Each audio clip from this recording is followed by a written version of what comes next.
Donald Trump is reviving the travel ban from his first term. This policy aims to restrict citizens from certain countries from visiting the United States, but with some key differences. Washington correspondent Jackie DeFusco explains if we should expect any legal challenges to this travel ban.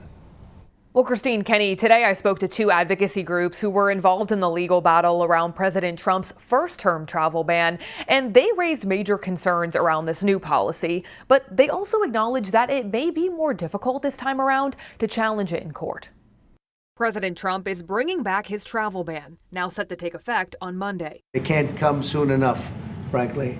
We want to keep bad people out of our country. This map from our Hearst data visualization team shows citizens from 12 countries will be banned from visiting the United States, and those from 7 others will face restrictions following the administration's security review.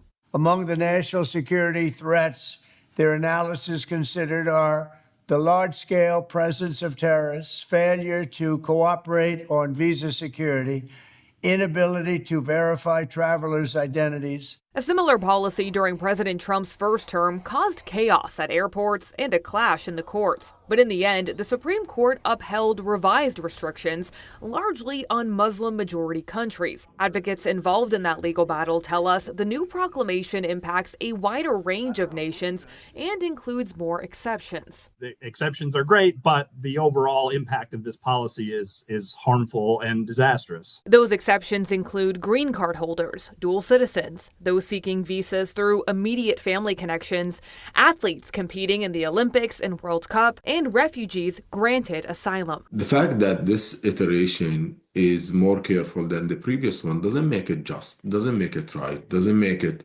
okay, because it just targets unjustly an entire population based on their ethnicities, backgrounds. President Trump said that the list of countries subject to these travel restrictions could be revised if there are security improvements made. Likewise, he said that new countries could be added to the list if new threats emerge. Reporting in Washington, I'm Jackie DeFusco, WXII 12 News. And a political science expert here from the Piedmont Triad is offering a little more insight into this new travel ban. John Dinan with Wake Forest University says it's likely the people who drafted this new version learned from some of the legal challenges that previous bans faced. The crucial legal question becomes, on what basis did the Trump administration select these dozen countries?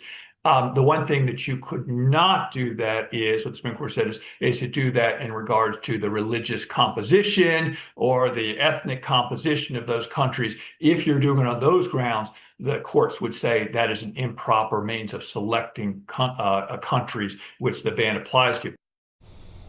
Coming up in our next hour of news, you'll hear more from John Dinan, what he says about basing the ban on a different type of criteria and why it may still have legal standing. President Donald Trump spoke with Chinese